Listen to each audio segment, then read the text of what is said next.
gravando a aula, depois essa aula, né, que vai começar agora, que é sobre os ratos, ficou bastante reformulado em relação ao material que eu mandei para vocês. E hoje a gente vai voltar, eu vou compartilhar a tela, né, especificamente,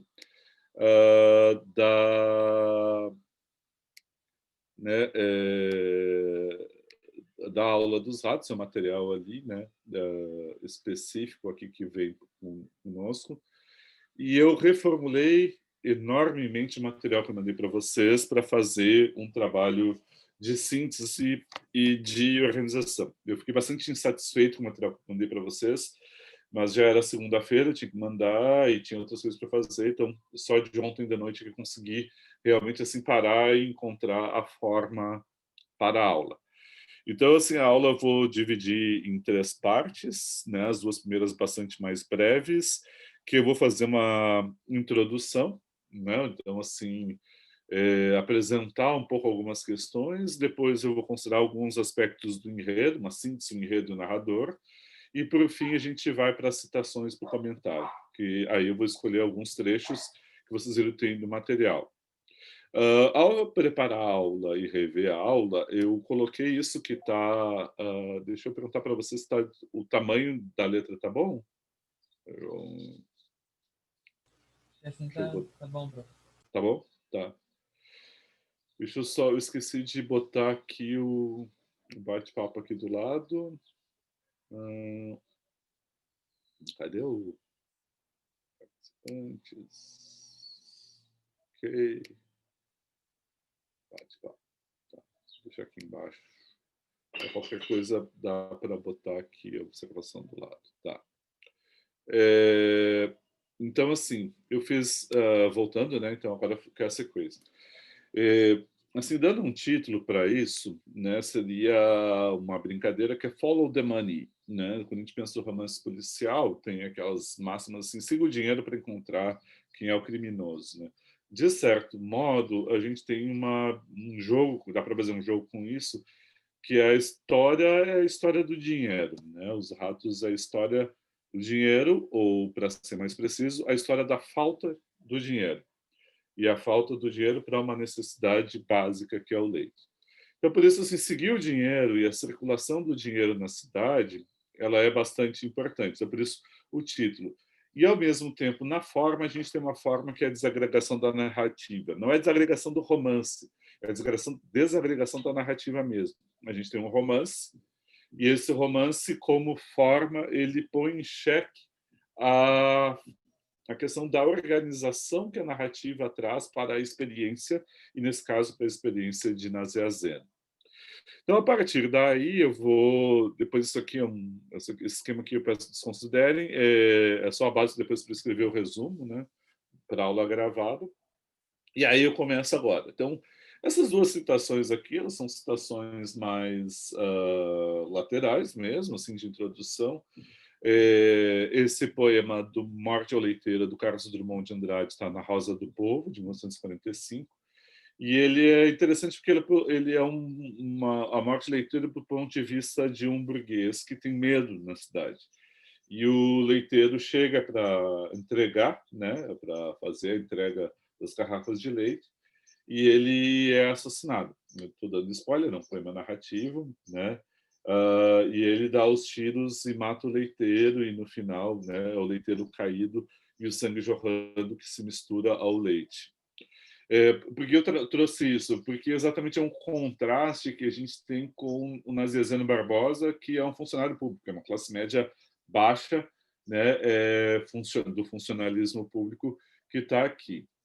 E depois o outro exemplo é que é um dos modelos que a gente tem do provável, né, que vem aqui, percorre os anos 30, é a narrativa dos pequenos homens. Então, um grande exemplo é do Akaki Akakevich, né, do Capote, também um amanuense, também um copista, né, que junta dinheiro para comprar o seu capote, né? E depois ele é roubado, e tem todo, aí tem um final mais da ordem do fantástico, né? A volta do fantasma. Mas é a narrativa do pequeno homem, né? Então, por isso, assim, tem outros todos que podem ter alguns contos do Chekhov, tem o Flaubert, um coração simples, um Sampler, e assim vai indo, né? Então, assim, são comentários laterais, mas assim, tem uma potência sempre comparativa da leitura do romance, né? O que eu vou comentar do romance, e aí vai ser um aspecto mais breve, é que tem algo muito peculiar nesse romance, que ele fica entre o documental, diria assim, né? E o psicológico. Daria para dizer que é um realismo indicial, né? Em que sentido? A gente tem a história, e eu vou só inverter, eu acho que deveria pensar no material de repente inverter. Dá para fazer a síntese do romance, e a partir da síntese do romance, eu quero comentar um pouco a forma do romance em termos de marcação. Esse romance é muito famoso, é um dos principais romances dos anos 30 brasileiro, e ele traz a trajetória de Nazianzen Barbosa, né? Um único dia, aquela abertura que é o confronto com o leiteiro, lidou mais um dia, diz o leiteiro, né? Para pagar a dívida, senão o leite vai ser cortado no dia seguinte. Então, o romance pega exatamente uma unidade de tempo que é de 24 horas.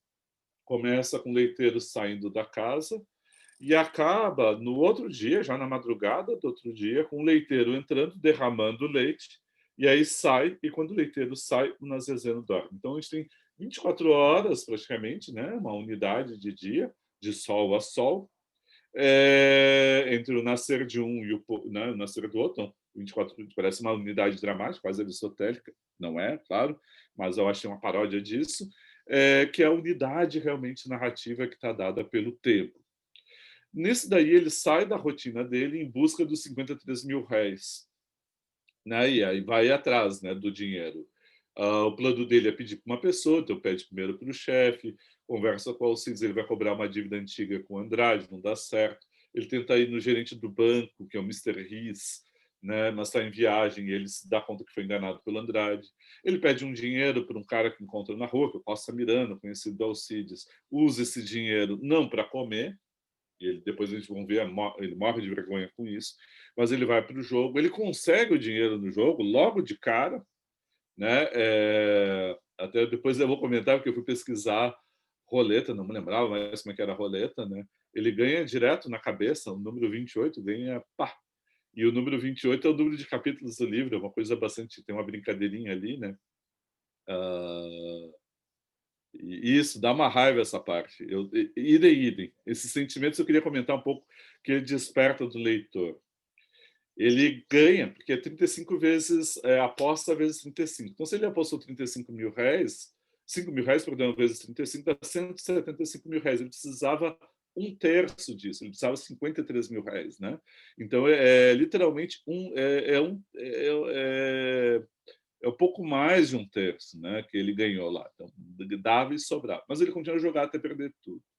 Depois ele vai apelar para. Ele tenta mais um agiota, não consegue. Aí apela para o Duque, que vem a tentar um, dois, até conseguir um negócio com o Bondini e consegue o dinheiro. Ele volta para casa. E aí tem toda uma outra parte da narrativa que é em casa.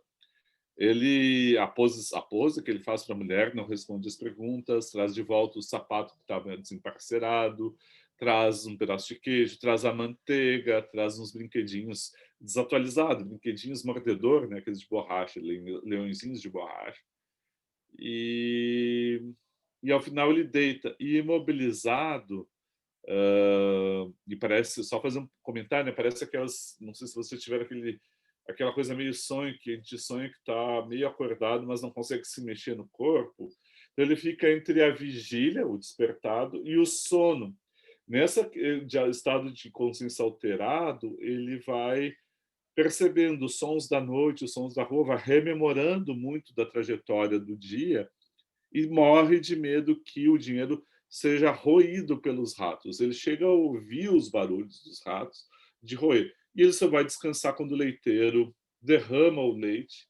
E ele ouve o dinheiro, então é sinal de que o leiteiro, depois de um silêncio, pegou o dinheiro, colocou o leite, aí ele descansa e dorme. E o romance acaba.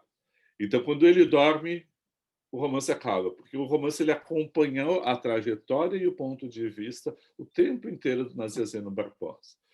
Feita essa breve síntese, eu quero voltar e começar a discutir que tipo de realismo, que tipo de romance é esse. Ele tem uma feição documental, porque e aí eu vou lá para o final do material do arquivo que eu mandei para vocês. Tem muito mais fotos, né? Mandei links, assim, mas pode olhar.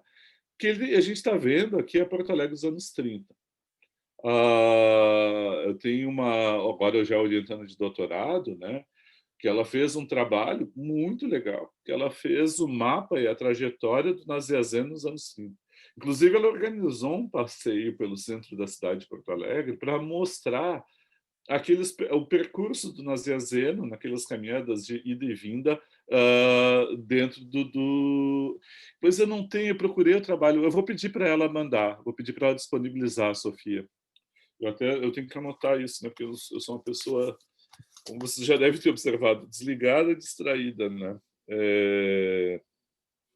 Eu peço para ela gerar um PDF e mandar, né?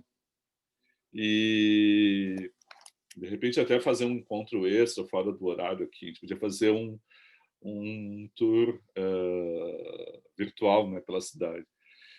Mas aí foi muito lembrando disso, o trabalho dela, que eu coloquei essas fotos. São só algumas, realmente é só algumas. Não coloquei mais porque o arquivo ficava pesado. Até gerei um outro arquivo PDF, mas não coube nem no e-mail, nem no Moodle, em lugar nenhum. É muito pesado e pensei que depois você podia pesquisar. Aqui é Porto Alegre dos anos 30, né? A altura dos prédios, vocês podem observar. Essa aqui é a Rua da Praia, que é a principal rua comercial, era a Rua do Footing, né? Aquela das caminhadas para olhar vitrines, andar e circular pela cidade. Algo aqui do traje que eu queria destacar para vocês, que observe o uso do chapéu. O tempo inteiro, isso aqui era uma espécie de acessório masculino. E outra coisa, que tem um trabalho que eu nunca vi feito sobre os ratos, talvez exista, eu também não tive tempo de fazer uma pesquisa extensiva, mas que é a posição das mulheres no rato, ou né, principalmente a figura feminina da Adelaide, da esposa, porque a gente vê é um universo de circulação masculina dentro dos ratos, né, na cidade. Aqui é um ponto importante. Para quem conhece o centro da cidade, esse é perto de onde eu moro, aqui no centro da cidade. Eu moro no centro histórico de Porto Alegre, né? Esse aqui é o viaduto chamado Viaduto Otávio Rocha. Essa aqui é a Borges de Medeiros.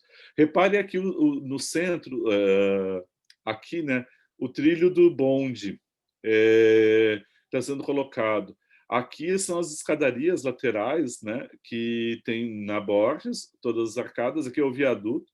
Essa aqui é a Rua Duque de Caxias, lá em cima do viaduto. Embaixo passa a Avenida Borges de Medeiros, que ela liga o centro aos bairros, né, em direção à zona sul, né? Isso é uma grande reforma urbana. Assim, tem um livro da Sandra Pesamento, né, sobre essa modernização urbana das cidades de Paris, Buenos Aires e Porto Alegre, modelos urbanísticos que vêm desde o Barão de Haussmann, né, modelo da reforma urbana parisiense, passa, né, pelo Rio de Janeiro, que tem uma contraface também em relação a Buenos Aires, e chega em Porto Alegre dos anos de 1930. Essa reforma urbana foi muito tempo e ela alterou completamente a fisionomia. Vários becos, pequenas ruas, elas foram exterminados, foram acabados para que essa avenida fosse aberta. Era o exemplo da modernidade, né, que tinha. O Nazezeno, logo depois disso, está caminhando. Você pode ver que às vezes ele pisa em areia, coisa, é muito efeito disso. Aqui é um mapa da cidade, né, dos anos de 1930. Eu acho interessante destacar, né, lá atrás a usina do gasômetro, uma foto, perdão, uma vista aérea, né, não é mapa. A gente tem na lateral, né, os armazéns do Cais do Porto, ele vê a água mais de uma vez, né? E depois é isso. Depois você tem um mapa aqui da cidade, um breve plano, né, com a previsão de crescimento, isso aqui de 1914. Tem os vários aterros que são feitos, né? As pessoas ainda vão pescar aqui hoje é onde é a Praia de Bela, usina do gasômetro, enfim. E é isso, né? Mas por que eu trouxe isso logo de cara? Porque quando eu falo da feição documental, a gente não tem o nome da cidade referido, que é Porto Alegre, mas a gente tem todas as ruas, tem toda a descrição urbana e urbanística ali posta. Então, a gente tem os detalhes, assim, a gente consegue identificar, e ele tem muito a precisão do mapa, ele não faz hiatos, ele não ficcionaliza o ambiente urbano no sentido de alterá-lo como se fosse uma expressão expressionista ou criar uma cidade fictícia. Por exemplo, poucos anos depois, o Érico Veríssimo vai inventar Santa Fé, que é uma cidade que não existe. Ele inventa Santa Fé para falar do processo, né, para contar a história do Rio Grande do Sul, né, desde as missões até os anos de 1940, 1945, o fim, né, do Estado Novo. Pois bem, então tem um lado documental, ao mesmo tempo tem um lado psicológico, porque a gente entra na cabeça do Nazezeno, a gente vai ver trechos dessa ordem. E aí tem algo que é muito peculiar no tipo de composição, porque ele não é um realismo típico, porque a gente não tem um narrador que vai explicar tudo. Ele vai ter sempre o ponto de vista do Nazezeno. Então, assim, um pouco dessa questão do narrador é fundamental para observar. Na sequência, eu vou pular um pouco isso, a gente tem a história do homem comum. Eu quero pegar só essa dimensão aqui para pensar já personagem e enredo, para depois a gente poder ir para as citações. Primeiro, o Dionélio vai ser... Eu não fiz biografia, por uma questão de tempo, para concentrar no romance, mas vale a pena ir atrás, pelo menos, de alguns dados. O Dionélio Machado foi preso, né, pela Revolta Vermelha, em 1935. Pela história oficial, foi chamado de intentona comunista, que é uma revolta fracassada. Não deu nada, assim, muito fraca, achava que tinha, enfim, não teve solução. Mas teve efeitos muito grandes, né, assim, em termos de história do Brasil e de fortalecimento do Estado getulista. Depois, em 37, é que vai vir né, para um suposto golpe dos integralistas, é que o Getúlio vai colocar o Estado Novo. Mas a prisão política foi extensiva, né? A Aliança Nacional Libertadora foi fechada, teve várias coisas. Só fazer uma parada, o João Vicente coloca, né, que recentemente foi lançada uma história em quadrinhos chamada Beco do Rosário, que mostra justamente essa urbanização e modernização de Porto Alegre nos anos 20, destacando como ela foi um processo marcado pela desigualdade. Justamente, são dos pontos que eu quero comentar, que é logo abaixo eu vi, que é a modernização urbana, perdão, a modernização conservadora brasileira, que ela é a modernização excludente, né? Ela moderniza centros e alguns bairros e mantém e exclui outros tantos, né? A ideia sempre é que a pobreza ela vai indo para a periferia da cidade, né? E é muito forte. Então eles eliminaram assim tudo que teria risco de se parecer ou fosse casa de pensão, né? Ou fossem cortiços, eles eram destruídos. Isso no Rio de Janeiro, isso aqui também, aqui e também em Paris, né? Então sempre quem está, né, não é inclusivo. No caso brasileiro, isso é intensificado, né? Porque a desigualdade social ela é mais acentuada, né? E continua muito acentuada aqui no Brasil. É interessante trazer. Depois, João Vicente, eu vou anotar, né, para mandar para o pessoal aqui, né? Porque realmente vale a pena olhar um pouco para a nossa história, né? É, tem algo que da população negra em Porto Alegre, né? Tem quilombo, né? A gente ainda tem quilombo que não é visitado e aí tem algumas coisas que eu acho que são interessantes serem destacadas, né? Nessa questão da cidade. Eu acho que eu já comentei com vocês, se eu não comentei, comento agora, que 40 Dias é um romance relativamente recente, deve ter uns 5, 6 anos, da Maria Valéria Rezende, que é uma escritora não é de Porto Alegre, mas 40 Dias é uma trajetória resumida ao osso, né? É uma professora aposentada que vem morar com a filha aqui em Porto Alegre, a filha vai embora, e ela fica peregrinando pela cidade, 40 dias na rua peregrinando, e a gente vê a circulação dela por diversos lugares da cidade, assim, os mais variados possíveis. Por que eu estou trazendo esse exemplo? Porque eu posso quase, a gente pode até lançar um desafio para nós mesmos. A gente não conhece a cidade da gente. A gente não conhece todos os bairros, a gente não circulou em vários lugares, tem vários lugares que parecem que a gente tem medo de ir, fica inacessível, tem lugares que parecem remotos, parecem lugares que a gente não tem nem vontade de ir, porque parece sem graça, enfim, as razões são as mais diversas, mas a principal é que o espaço urbano ele revela também se revela um espaço marcadamente social. E no caso brasileiro, de exclusão social, né? Então, assim, isso está posto em vários lugares em que as pessoas não entram. Quando entram, entram com medo, entram com dificuldade. Eu vou dar só um exemplo, que é, assim, quando eu trabalhei em outra instituição, na UFRGS ainda não fiz isso, eu sou pessoal do estágio, que eu trabalhava, né, junto na Vila Tronco, no contraturno, né, na formação com crianças, questão de leitura, etc. E o espaço urbano de entrada, tinha que ter sempre uma espécie de permissão para entrar e circular, enfim. Não vem o caso agora falar disso, mas é só para indicar, o que eu quero indicar, essas tensões sociais estão marcadas nas diferentes de espaço e que é importante ter atenção. E aí a modernização brasileira nas grandes cidades, ela se concentrou para nos centros e alguns bairros, né? E excluiu, tirou do processo de inclusão na modernização outros tantos bairros. Esse nexo que a Ellen sugere com Curtiço, ele é um nexo importante, porque a gente tem uma história de pensar as dimensões urbanas no Rio, né? Com Curtiço, do Aloysio Azevedo, né? A gente tem o Rio suburbano do Lima Barreto, a gente tem uma São Paulo em modernização, não falo tanto no Macunaíma, mas eu falo mais nos contos de Belas Artes, Mário de Andrade, o Brás Bexiga e Barra Funda, de Alcântara Machado, o Parque Industrial, que a gente aqui debateu, né, trouxe para cá, e a gente tem a modernização em Porto Alegre, né, aqui, e tem a modernização em Salvador.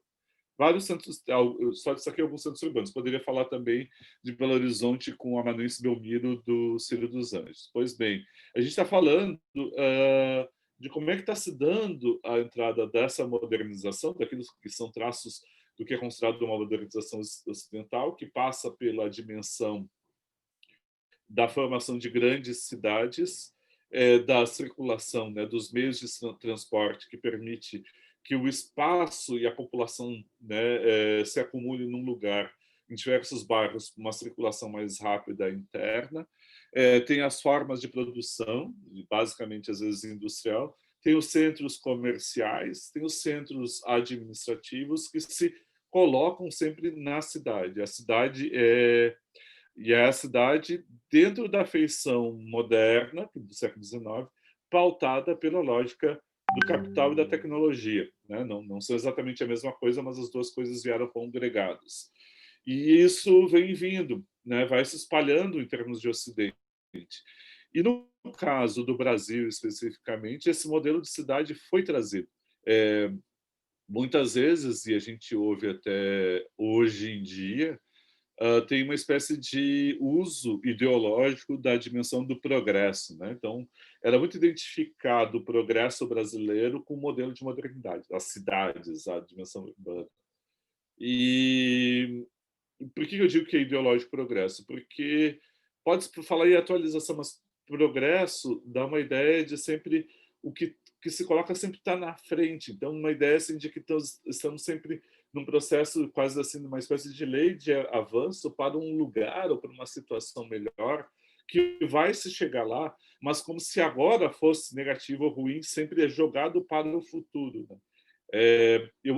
Isso valeria debater um pouco mais, mas o que eu quero só guardar aqui é que o índice de modernização ou de progresso do Brasil, ele normalmente passou pela dimensão das cidades e o modelo de cidade era o modelo parisiense. Eventualmente entrava Londres, mas normalmente era o modelo parisiense e com tudo que vinha identificado, desde jornal, revistas, livros, cinema, fotografia, todos os usos da tecnologia e as formas da produção.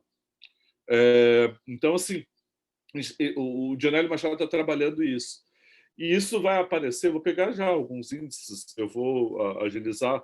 Eu só quero pegar dois índices aqui, dele que era comunista e dele que era psicanalista, né? Que é o materialismo dialético e o freudismo, digamos assim, a psicanálise. Né? Freudismo é um termo que era usado na época, por isso que eu botei aqui. Então, assim, essa relação dos dois termos, ela importa pela seguinte razão: os ratos mostra um personagem que é protagonista que não consegue ser sujeito. Ele está regido por duas forças, digamos assim, que tensionam e atritam o tempo inteiro. Uma é da ordem do inconsciente, vem as várias memórias da infância, vem ele na consciência de que a solução dos problemas dele sempre é uma pessoa, mas ele não consegue mudar a dependência. E, do outro lado, forças sociais, né, que estão vinculadas à dimensão do trabalho subalterno, do trabalho do funcionário e de umas relações de desigualdade. E que aparece, inclusive, numa hipótese de leitura, que é daquele italiano, aquele texto está lá, que é do Roberto Vecchi, que é a ideia da permanência da cordialidade, ou de traços do atraso brasileiro no centro urbano. Ou seja, é a relação cordial e não a relação que se dá por um negócio que vai resolver. Estou citando também um texto aqui do professor Homero Araújo, com um orientando dele, que é Otávio Reis, que fizeram sobre os ratos, pautando que essa cordialidade, a partir do Francisco de Oliveira, jeitinho, jeitão, né, brasileiro, de que essa cordialidade brasileira é um jeitão. Ela funciona entre classes, então, por exemplo, entre diretores nas dezenas, de um jeito, né? E aí o diretor tem que mostrar-se superior quando ele nega novamente auxiliar o Naziazeno e não dá os 53 mil réis. E a gente tem uma relação cordial, é uma relação ambivalente entre o Duque e o Naziazeno e o Alcides, né? Então, assim, esse é um dos pontos importantes aqui. A Sofia coloca uma questão, e eu vou, que depois eu quero ir já direto para o narrador aqui. Uma impressão talvez uma impressão meio louca que eu tive mais nesse livro é que eu estava pensando que o Duque talvez fosse um alter ego naziazeno, porque ele fica o tempo inteiro, o Duque é o que vai resolver no fim, o Duque que sabe fazer, ele vai guiar. Eu nunca tinha visto essa hipótese, Sofia, mas tem uma ideia de talvez não sei se propriamente o alter ego, né? Eu teria que ver um pouco o refinamento da definição, mas ele é uma baliza de realização do Nazianzen. Ele, ao mesmo tempo, ele admira e teme, né? Ele admira muito, mas ele, ao mesmo tempo, ele teme porque ele acha que é uma espécie de matemática da miséria que o Duque está o tempo inteiro lidando. E sem não vergonha mais social, né? A gente tem um limiar, não é o da dialética da malandragem, mas ele circula, tem vários indícios. Por isso eu quero falar um pouco mais da questão indicial. A gente não tem, eu acho que a gente não tem propriamente um enredo estruturado, mas a gente tem uma matéria narrativa, porque assim ele pega uma sucessão de acontecimentos, episódios ao longo de um dia até alcançar o dinheiro. Quem vai unificar e fazer o resumo somos nós leitores. E aí eu quero chegar a essa questão que tem aqui. O que eu tenho indícios? O Nazianzen, quando ele teve uma vez que ele diz assim ele lembra um episódio que ele foi jogar no betting, quando ele está no bonde, capítulo 2. E ele pensa que ele e o Alcides foram jogar, que é apostar em corrida de cavalo, né? Quando ele vai lá no jogar na roleta, ele lembra como é que o Duque joga. O Duque, eu estou pegando o Alcides e o Duque. O Duque e o Alcides, eles não têm emprego formal, não tem nenhuma indicação. O que o Duque fez? Ele faz corretagem. O que fez o Alcides em relação ao Andrade Misserris? Ele intermediou a venda de um carro. Então, são formas em que o dinheiro está circulando aqui e não são propriamente as formas da ordem legal. Reparem que o Misserris é um diretor de banco, mas o negócio ele se dá numa margem informal. São agiotas, né? São casas de penhor, e é numa casa de penhor que eles resgatam o relógio, o anel, perdão, do Alcides, a partir do qual Mondina vai dar um dinheiro, e é desse dinheiro que o Azezeno vai se desapertar, como ele diz, né, para voltar para casa com dinheiro. Mas ele está sempre no circuito informal. Eu não sei se eu cheguei a colocar no material, mas nessa nova releitura que eu fiz para a aula de hoje, principalmente nessa coisa de indícios, matéria narrativa, quase uma crônica das ações, sem a preocupação de montar um enredo propriamente dado, né? É, a gente não tem explicação por que o Nazareno não tem dinheiro. E normalmente isso é dado meio de barato pelos comentadores. Ah, é um emprego precário, medíocre, funcionário público. Mas nenhum dos outros funcionários que ele ali refere demonstram ter um problema similar ao dele, da falta de dinheiro, né? Ele diz que ele chega a cogitar a hipótese, principalmente no final, de se tornar auxiliar do Mondina, assim como tem um auxiliar que ele encontrou de um advogado que é o Conde. Depois do expediente, então, ele seria auxiliar e conseguiria um outro trabalho, outra fonte de renda. Pois bem, ele não. Tá, ele é precário, ganha pouco, mas não diz por que ele tem falta de dinheiro. Dá para supor que ele pudesse. Uma suposição é que ele jogava, né, e apostava na roleta, jogava em cavalos, e aí consumia o dinheiro que era da casa. Ele não conta para a mulher como exatamente ele conseguiu o dinheiro, só diz que ele conseguiu com o Alcides com Andrade e que não tem prazo para pagar. Isso. Né? Ele colocando que todos têm, todos dão um jeito, mas ele não consegue, o autor não diz motivo disso exatamente, ele só dá pistas, ele não diz os motivos. Por quê? Por que ele não diz motivo? Porque ele acompanha o Nazezeno vivendo um dia. Eu, Ao final, a gente tem a percepção do Nazezeno como um pobre diabo, mas ele pode ser qualquer um de nós. Repare, a gente, quando a gente está vivendo um dia, se a gente fizesse o registro do que a gente vê no dia, uh, a gente não fica lembrando toda a história, a gente não explica as ações da gente, os acontecimentos, a gente vai indo, a gente vai vivendo o dia, assim, né? Lapsos de consciência, memórias, lembranças do passado, lembranças de cenas, episódios. É, pois bem, isso é um pouco a matéria do romance, né? Então não tem isso, né? E aí essa coisa do pobre diabo, né? Tem um texto, né? Que é o Pobre Diabo na Literatura Brasileira, do José Paulo Paes, é um ensaio bastante interessante, que ele rastreia figuras dessa pobre diabice, né? Para dizer assim, que é muito interessante até no termo, né? Porque o diabo é uma figura que se vira e às vezes consegue ultrapassa, ele faz pacto, etc. Mas o pobre diabo, nessa associação, ele é a figura do desqualificado. O Nazianzeno, ele olha para os outros e ele diz que há pobres diabo. Outros são, né? Vou dar um exemplo. Quando está jogando, ele diz: olha, tinha um pobre diabo que ficava parado olhando com aquele olhar vazio, fixo. Ele não se vê nessa condição, mas a gente, como leitor, quando lê, a gente vê o narrador nessa condição, vê o personagem nessa condição. É, então, assim, esse movimento de trazer essa história, a gente fica acompanhando esse trajeto dele. Né?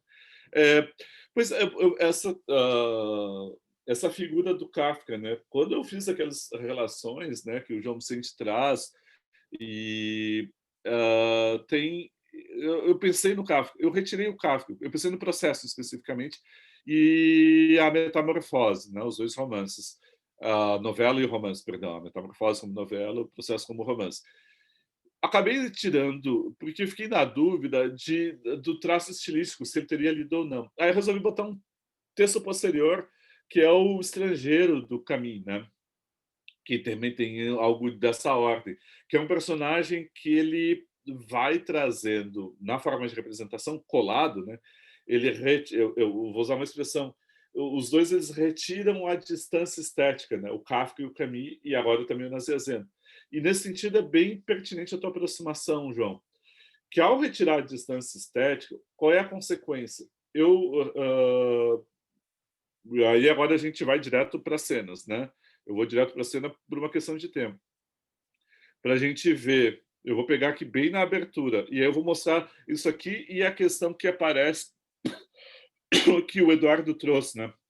Que o narrador ele traz os sentimentos e esse universo interior desestruturado do personagem. A abertura, né? Aquela do Lido Mais um Dia. Eu vou comentando, eu estou guardando as questões, eu estou lendo aqui, não vou esquecer, certo, Eduardo? Certo, João?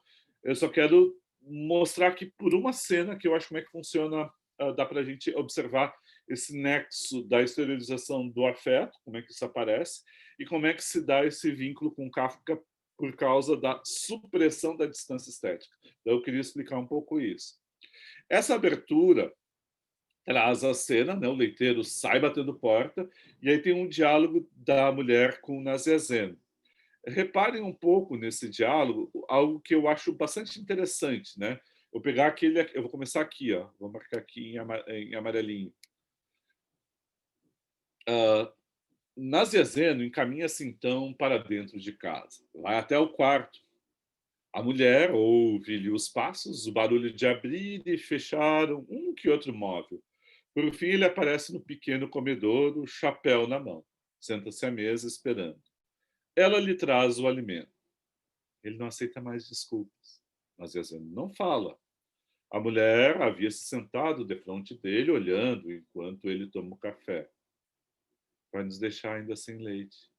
Ele engole o café, nervoso, com os dedos ossudos e cabeçudos quebrando o pão em pedaços miudinhos, sem olhar a mulher. É o que tu pensas, temores, cortar um fornecimento não é coisa fácil. Porque tu não viste, então, o jeito dele quando te declarou, lhe dou mais um dia. Nazianzen engole depressa o café que tem na boca. Não foi bem assim. Lhe dou mais um dia, tenho certeza. Isso é um abuso. E saiu atirando o portão. Uh, eu vou começar falando da questão da distância estética. Reparem o tempo verbal. É só tempo presente.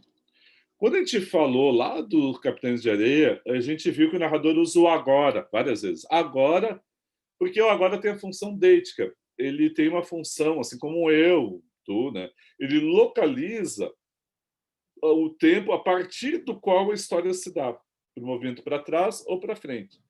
Quando o narrador ele narra o tempo presente, né, ele está apagando a distância temporal que normalmente existe entre ele, narrador, e a história que já se passou, que é passado. Uma das marcas da distância épica é a do tempo. O narrador está na enunciação, o narrador no tempo presente, ele conta uma história para os seus ouvintes, ou seus leitores, eventualmente. Então, ele conta uma história que já se passou. Como a história está distante, já aconteceu, o início, o meio e o fim, ele consegue identificar qual é o principal conflito. Mais do que isso, ele consegue selecionar quais são os principais acontecimentos e quais são os outros acessórios que dá para deixar de lado. Ele consegue hierarquizar a importância do que ele tem que destacar para o leitor e diminuir. Ele consegue ter, nessa distância, também poderia se dizer do espaço, ele se descolar do ponto de vista naziano, ele consegue ver de cima e ele explica a cidade, o bairro, a periferia, ele explica o todo para localizar a personagem no tempo, né, assim, a distância do passado, e no espaço, esse lugar que ele consegue organizar, espaço histórico-social. Né? Não estou falando de uma geografia meramente física, mas uma dimensão realmente do espaço social, geograficamente, pensando uma geografia social da cidade urbana. Né? Então, assim, dentro dessa ordem, o narrador ele cola enquanto vai acontecendo. Agora, nessa releitura, está pensando, tem uma feição dramática, parece drama. O drama ele se define, né? A gente vê a história, o espectador vê a história acontecendo no tempo presente, se passando no palco. É um presente em movimento, é uma ação em movimento no tempo presente. Qual é a diferença do drama? O drama é conciso, né? Teria até a unidade dramática. Um dia, como diria o Aristóteles, né? Como diz na poética, a unidade de tempo, de espaço e de conflito, de enredo, de intriga. Então, a gente tem uma unidade de tempo, mas não é essa unidade de tempo que a gente tem aqui. A gente tem outra coisa aqui. Por quê? Porque essa concisão, esse movimento pela causalidade não é o que se dá aqui. Ele é disperso, tem essa, quando a gente vai resumir, tem uma quantidade de detalhes que passam batido, que parecem completamente acessórios, que não contribuem nada para entender a história, aparentemente. Por quê? Porque a lógica da história, do romance, e por isso eu digo que não, ele desagrega a narrativa, mas do romance do Nazianzen é justamente essa dispersão na miudeza. A gente vê o cara com os dedos ossudos, ele quebrando, né? Ele tá quebrando as coisinhas pequenas. Ah, e aí, ao quebrar as coisinhas pequenas de pão, né, os farelos, ele mostra o seu nervosismo. O que a gente está lidando aqui, basicamente? Opa! O que a gente está lidando aqui, basicamente? A gente está lidando com um problema, em termos de narrativa, que é uma narrativa que ela não se configura naquilo que é o seu principal princípio, que é da unidade que se torna, em termos de conflito, para organizar a experiência. Tem tudo menos a organização.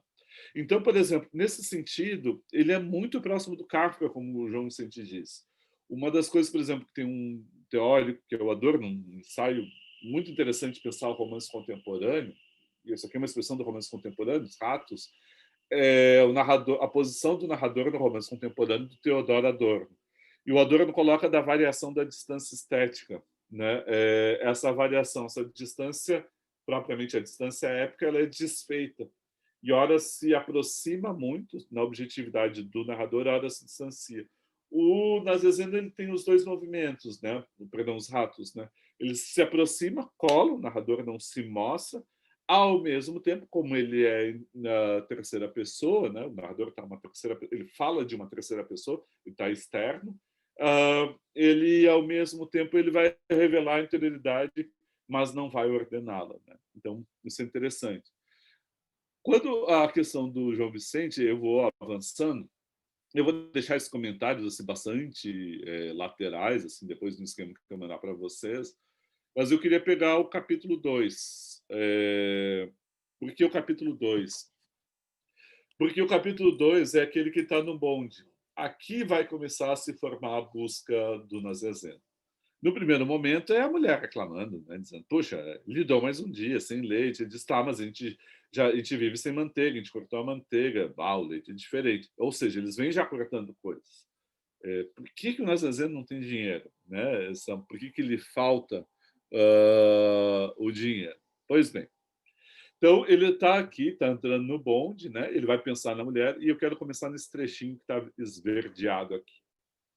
Repare, o bonde, eu vou ler agora o trecho, tentar dar a impostação adequada. O bonde, que deslizava numa corrida vertiginosa, para de súbito, travado com força. Há um meio tumulto dentro do veículo, com os passageiros lançados para frente, os bancos desarticulando. Houve a voz ralhada do motorneiro praguejando para fora, para alguém que ainda se encontra na frente do carro. Alguns passageiros já estão levantados, curiosos. Nazezeno espicha o pescoço com atenção quase indiferente. E chega a ver o casal de garotos, causa daquilo, ele e ela, pequeninos, presos pela mão, os olhos apavorados, escapando do perigo com ar de confusão estúpida. É um perigo essas crianças. Os pais é que mereciam. Querem perder as pernas, comenta o motorneiro, meio voltando-se para os passageiros, e a voz ainda alterada, o bonde já em marcha. Aqui nessa cidade se conhece facilmente os moradores das linhas dos bondes. Os que têm mais pernas têm uma. Risos. Mas Yazeno mal percebe o que lhe diz o motorneiro. Há um estribilho dentro da sua cabeça, do seu crânio.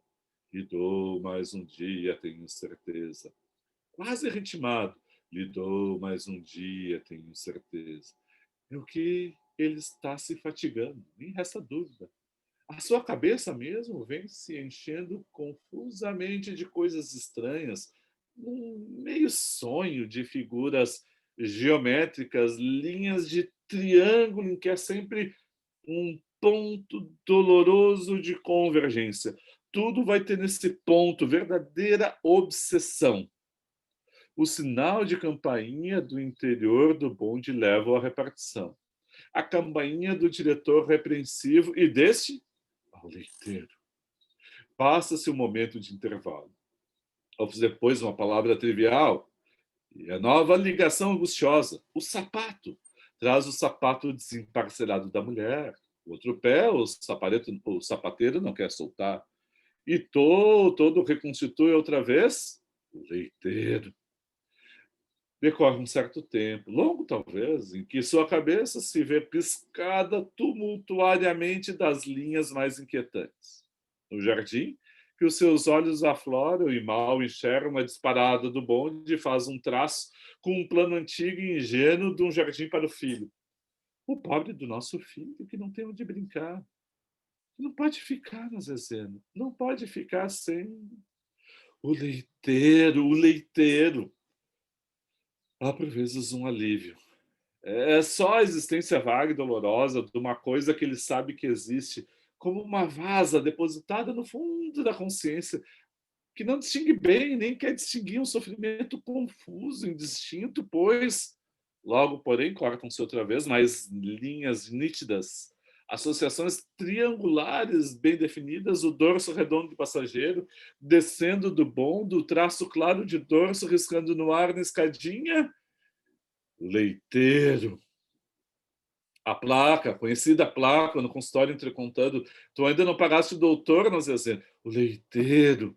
A ideia de desembarcar no mercado, a imagem de Duque rondando o café, o leiteiro, o leiteiro. As linhas unem os pontos como num quadro negro de colégio, liguemos os pontos, e alinha os pontos, alinha o ponto nas dezenas, suspira cansado. E a sua volta para casa? Me se interroga, numa espécie de névoa de reflexão. Para casa, lhe dou mais um dia, mais um dia, um dia. Ah, eu estava aqui, eu vi que vocês estavam comentando, eu fiquei assim, eu ficava aquele indicando de olho vendo os comentários. E eu gostei da ideia da teoria do viciado no jogo. A gente vai chegar na coisa do jogo, que eu acho é um dos capítulos, né? E a Sofia comenta assim: lembro da leitura, já entra planejando o que fazer. É a primeira vez que faz esse tipo de cálculo. A pessoa não viciada, isso vai juntar o lucro e sai correndo. Ele estava morrendo de fome, estava com essa necessidade extrema e conta tudo indo para ganhar assim. Dá muita raiva.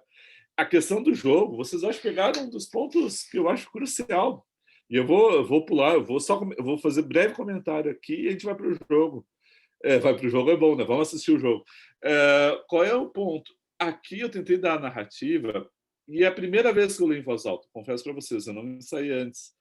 E ao ler em voz alta, é impressionante o ritmo dessa prosa, dessa prosódia, porque dá bem a impressão, dá bem a marca, né, de que a gente tem um movimento associativo de ideias. Reparem que ele como que bloqueia, quase bloqueia, a atenção que se passa fora, por exemplo, a parada do bonde, movimento para frente, né, o xingamento do motorneiro que vai, né, coordenando o movimento do bonde, enfim, as pessoas revoltadas, por quê? Porque tem um movimento dele que ele pega como se fosse um triangular, as linhas todas que conversam triangularmente, né, para aquele mesmo ponto obsessivo que é o leiteiro, que é a falta do leite. Assim, já vi caminhos de interpretação, por exemplo, que é a única situação em que tem um prazo rigoroso dado e que o provoca uma angústia, que é a interrupção do leite, que faz com que gere todo esse movimento dele. Mas isso, se é um triângulo, tem que pensar quais são as outras forças que vêm aqui que convergem nessa digamos, caracterização da figura do Nazianzen. E aí eu acho que vale pular para o jogo, né? A gente tem um percurso dele. Eu vou só passar aqui, né, que é a primeira tentativa dele, o primeiro plano que ele bola, que são sempre os outros. O primeiro é a tentativa do auxílio dos outros, que é, né, o caso do diretor, que não vai desapertá-lo, ele fica desatarantado. Depois ele vai buscar no Andrade, não consegue, está morrendo de fome, e ele consegue aqui 5.000 réis com Costa Miranda, e ele morre de vergonha. Essa questão do pobre diabo, por isso eu acho que tem uma espécie de dialética aqui, porque ele não se vê como pobre diabo. Ele faz uso dos amigos como Alcides e o Duque, que ele tem aquele pé, mas ele não se identifica plenamente. Ou seja, ele fica morrendo de vergonha, porque é como se ele tivesse pedido dinheiro, como se ele tivesse saído da ordem do trabalho e pedisse dinheiro para, né, para comer. Ele fica enrubescido, mas ele não usa para comer. Isso é que é um ponto chave. Ele vai usar no jogo. E aqui do jogo tem um movimento que ele ganha, ele joga de impulso e está buscando a solução ou nos outros, ou ele busca a solução, né, especificamente na sorte, no acaso, numa loteria. Aqui é no jogo de azar e nas reações de impulso, né? E eu quero pegar esse movimento que está aqui, que é dado desse momento do jogo aqui. Feito, observa o croupier e, passado um momento de silêncio e de expectativa, anuncia: 28. Um tumulto e um estado de confusão enche a cabeça de Naziazeno. Tem apenas uma vaga ideia de que ganhou. O choque é tão brusco que não lhe fica tempo para se arrepender. É quando recebe o dinheiro que faz o cálculo: 5.000 réis, 175. Tudo resolvido assim num segundo. Fita a cara do croupier. Olhe para os lados. Estará mesmo neste mundo, neste dia? Os jogadores estão mais uma vez na sua ocupação, com seu silêncio, seus passos surdos polvilhados, aquele criptar fininho. Ah, gente, assim, dá para seguir aqui, mas assim, depois eu quero comentar um pouco especificamente a questão do jogo, mas assim, vejamos, né? Ele, primeiro dado, ele ganhou tudo assim resolvido num segundo. Ele não consegue lidar com a solução plena do problema. Quando eles apostaram na corrida, ele e o Alcides, eles ficaram com medo de ter ganho a aposta. Por que medo de ganhar? Por que não resolver isso aqui? A gente está no início da tarde. Ele podia ter resolvido, almoçado, voltado à repartição, encerra o turno, volta para casa, gasta 53.000 réis, ainda sobra 120 ali, né? Se ele comer, 110, se ele usar para outra coisa. E aí entra essa questão, que é essa dimensão que a Sofia está marcando do vício, do impulso. O jogador, ele é coordenado pelo vício. Tem algo que assim eu li há muito tempo, eu não reli, mas botei assim naquela leitura que eu quero refazer, que é a do, eu acho que entra também nesse rol dos diálogos do Nazizeno, que é o jogador do Dostoiévski, que é visto como uma das primeiras e melhores descrições dessa figura do jogador de azar, aquele que perde o controle do seu próprio comportamento. Ele vai responder por impulsos, ele responde por esse movimento, mas ele não controla mais a sua vontade. Então, nessa dimensão aqui, a gente tem algo, e aí eu vou dizer aquelas coisas assim, por isso que eu digo que, só fazer um parênteses, que a gente, quando faz crítica, a gente vai movimento às vezes pela intuição, a gente vai testando a intuição se funciona ou não. Vou dizer uma intuição que eu tive aqui e que acho que não funciona. Até se funcionar, eu teria que encontrar as mediações adequadas para poder fazer a leitura. Qual seja, no momento, até numa vez, uma aula, semestres, anos antes, sobre os ratos, eu comentei, o romance começa em média res, né? Ele começa direto no conflito, ele não explica nada, entra no conflito, né? E aí lembrei muito do Ulisses do Joyce, que também é um dia, o Leopoldo Bloom, mas, claro, é outra dimensão, outra lógica de romance. Não vou por inteiro. Nós também experiência urbana, trânsito, movimentação. Mas eu quero só pegar um aspecto, que é a questão do Ulisses, né, do Leopoldo Bloom, que dialoga com a Odisseia, todo esse périplo de uma busca até ter o retorno, né? E aí, que é a história do Ulisses, a história do retorno, né? Ele tem que voltar para casa. E voltar para casa, nesse caso aqui, com o dinheiro. Então, essa cena do jogo lembra muito o País dos Lotófagos, onde tem a questão da perda da memória, né? E agora eu vou fazer um paralelo, vocês vão rir da minha cara, vão debochar, enfim, né? Já, eu acho, mais de 10 anos, é mais, né? Lendo com meu filho, e ele leu, eu li também, a gente conversava, que era o Percy Jackson. E aí a representação do País dos Lotófagos no Percy Jackson era um cassino. Por que o cassino? Porque tem. Eu sei que as comparações podem parecer absurdas, mas eu queria só marcar. É porque a experiência do jogo ela provoca uma experiência do tempo diversa. Não é o tempo do relógio, não é o tempo do relógio, não é o tempo propriamente da vigília e da consciência. Quem já jogou jogo, varou jogando jogo de carta, jogo de dados, roleta, jogo de tabuleiro, videogame, Quem tem a experiência do jogo tem a percepção de que a experiência do tempo é outra. Mesmo quem assiste um jogo de futebol, se o time está perdendo, sempre tem aquele comentário, parece que o ponteiro do relógio acelera. Se está ganhando, mas está sofrendo, parece que o tempo do relógio ele retarda, cada segundo é mais lento. A experiência psicológica do tempo é diversa. Então, a gente está mergulhado numa experiência diversa. E aí tem, no caso do jogo de azar, que não é um jogo não, como um xadrez, que é um jogo de estratégia, o Go, né? Esse tempo eu estava tentando lembrar aquele jogo chinês, é o Go. Não, não era com vocês, era numa outra turma, mas... Então, assim, eu acho que é chinês ou japonês, agora eu fiquei na dúvida. Mas, enfim, o ponto é que esse jogo de azar, e aí, nesse caso, um jogo de azar a dinheiro da aposta, implica essa perda do controle de si, mas implica uma espécie de embriaguez, entrar num outro universo em que a gente se transborda, a gente se esquece da vida. Reparem que ele sai horas depois daqui, ele entra pelas 2 da tarde, 2h30, e ele sai já está entardecendo, no dia de trabalho acabou. Ele ficou em torno de 4 horas ali. Né? É da China mesmo. Que o Go eu acho um dos jogos mais fascinantes de jogo de estratégia pela dimensão funcional.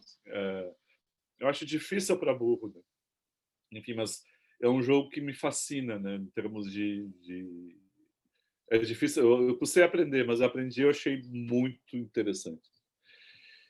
E que é uma outra experiência, mas também tem a experiência do jogo. Acho que eu quero trazer isso assim. Eu vou só fazer mais um parênteses, hoje está cheio de parênteses, mas que é do nexo do jogo com a dimensão estética. Né? Tem um livro muito famoso, do medievalista, inclusive. Tem um livro chamado O Outono da Idade Média, que é o Huizinga, perdão.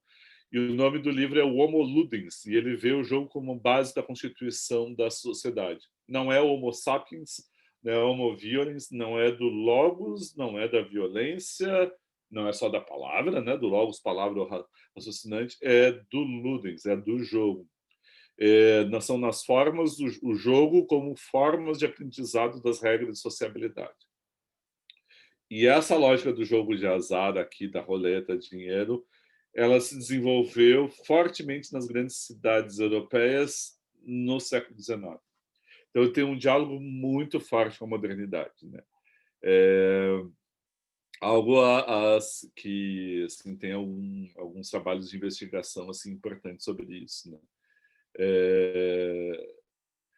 Exatamente. E essa expressão que a Natália usa de um negócio sem fim é muito precisa, né? Porque é algo que é um movimento que não tem fim nunca, né? Parece que sempre tem o começar de novo, começar de novo. E o movimento da roleta, que é o movimento do girar do relógio, né? Esse parece que sempre é um reiniciar do zero, né? Não é algo, por exemplo, que se aprende e se leva, pode aprender. Por exemplo, se a gente vai jogar xadrez, eu gostava de jogar xadrez, né? De estudar aberturas de outros jogos famosos, como é que se desempenha dentro do jogo, como é que se trabalha, né? Possibilidades de história de jogos, de enxadriças. A gente não tem a história de um grande jogador de poker, como é que... Poker até tem a coisa da astúcia, né? Do jogo de olhar, do blefe. Na roleta não tem isso. Roleta não dá. O grande jogador de roleta não dá. É muito engraçado pensar que tem o Duque, né? Que joga e parece estar sempre no controle. Ele joga com método. O Duque é um que ele consegue lidar com esse universo. Ele rege esse universo. E aí, reparem, né? Ele aparece... O Duque, pela primeira vez em cena, ele aparece na noite, o universo noturno. Dentro do romance, né, da composição do enredo, ele vai aparecer à noite, e é quando ele rege. E com ele, quem ele passa a reger a ação e a coordenar os movimentos, e o Nazianzen fica submetido aos movimentos dele. E a partir da aparição do Duque, parece que o fluxo narrativo ele se acelera, até o momento que ele chega, até aquele momento que ele deita, né? E aí começa o fluxo de consciência, que aí de novo fica lento. Porque as ações elas são definidas com propósito, né? Então aí parece encaminhar bem o romance. Né? Gente, só pelo adiantado da hora, eu tô. Vocês veem que eu fico sempre fascinado. Cada obra que a gente estuda, eu acho que ela traz algo fascinante que dialoga com as outras, né? E, e aí, assim, eu queria só ir para o final, né? Que vê essa questão dos ratos. Tem lá, assim, no final, ele está exausto, que devia dormir quando despeja o leite, ele dorme, né? Então, botei a cena final ali. Mas eu queria trazer aqui dos ratos só o pedacinho, esse aqui, quando vê a cozinha. E aí tem algumas coisas gráficas também, né? Começa nesse trecho aqui, outra vez um silêncio súbito. Que horas são? Com certeza é tarde, nem tem ouvido o relógio. Se vai prestar muita atenção, acompanhá-lo, vai se despertar ainda mais. Quantas horas já está aí nessa cama, enquanto os outros dormem? Talvez umas 5 horas. Figura-se esse tempo, esse mesmo espaço de tempo de dia. Quero só ir precisando, né, que uma das coisas famosas dos ratos, e aí o artigo do Homero, depois eu vou botar lá, ele investe muito nisso, que é o uso do discurso indireto livre. Qual seja, tem um discurso direto, que é o discurso, a personagem falando diretamente, travessando e a personagem fala, tem o discurso indireto, que é o discurso do narrador, que se apropria, e aí usa os verbos de Sandy, né? Naziazeno perguntou que horas eram, né? Então, o narrador ele implica uma distância, ele pega a fala do personagem e se apropria e altera a sua feição. O discurso indireto livre é uma mistura, é o discurso do narrador, mas ao mesmo tempo é o discurso da personagem. Que horas são? Então, por isso é indireto livre, né?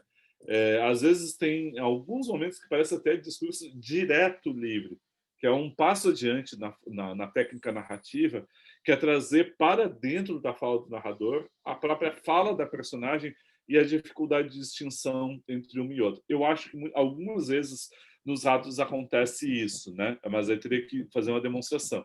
Então, ele está nesse fluxo de consciência, aquilo que já antes o João Vicente tinha trazido, né? Eu acho que foi o João Vicente, o Eduardo, né? O João Vicente, agora não me lembro.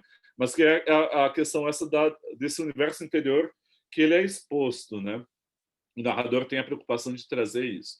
Aí, assim, eu quero pegar só um trechinho aqui que diz assim: de quando em quando, entre aspas, vê a cozinha, a mesa, com a panela, o dinheiro, no meio de um silêncio, naquela atitude imutável, esperando. Abre-se meia folha da porta.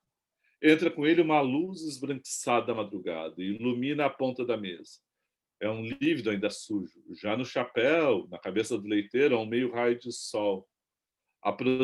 Vermelho e fraco. Ele se aproxima da mesa, da panela, a cara embesourada, mas repara naquele pequeno rolo escuro, achatado como tábua limpa, o dinheiro.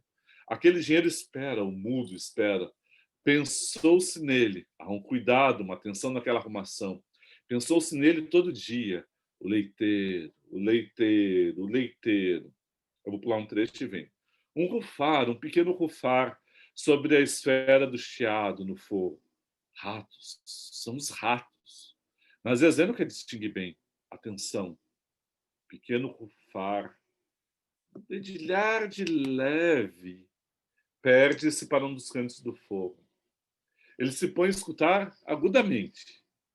Um esforço para afastar aquele conjunto amorfo de rutozinhos, aquele chiado. Lá está, num canto, no chão, quinchinho, feitos de várias notinhas, geminadinhas, fininhas. São os ratos. Vai escutar com atenção. Respiração parada, meio parada. Hão de ser muitos, há de ser várias fontes daquele guinchinho. E quando em quando, no fogo, em vários pontos, o rufar da casa está cheia de ratos. Espera ouvir o barulho de ratos nas panelas, nos pratos lá na cozinha. O chiado desapareceu. Agora é o silêncio dos ratos. Há um roer ali perto. O que estão comendo? É um roer que começa baixinho, aí aumentando, aumentando. Às vezes para, súbito. Foi um estalo. Assustou o rato. Ele suspende-se. Mas lá vem outra vez o roer que começa surdo e vem aumentando, crescendo, absorvendo. na cozinha um barulho de tampa de alumínio que cai. O filho ali na caminha tem um prisco, mas não acorda. São os ratos na cozinha. Os ratos vão roer, já roeram todo o dinheiro. E ele vê os ratos em cima da mesa, tirando de cada lado do dinheiro da presa, roendo, arrastando para longe dali para tocar as migalhas.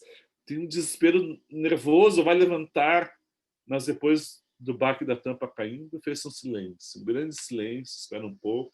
O silêncio continua, nem mesmo os chiados se ouve ao silêncio.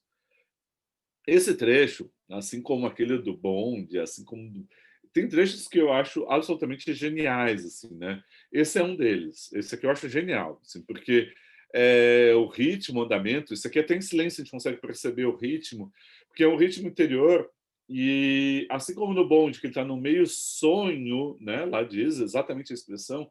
Aqui ele está entre a vigília, que está desperto, e o sono, exatamente, parece a paralisia do sono.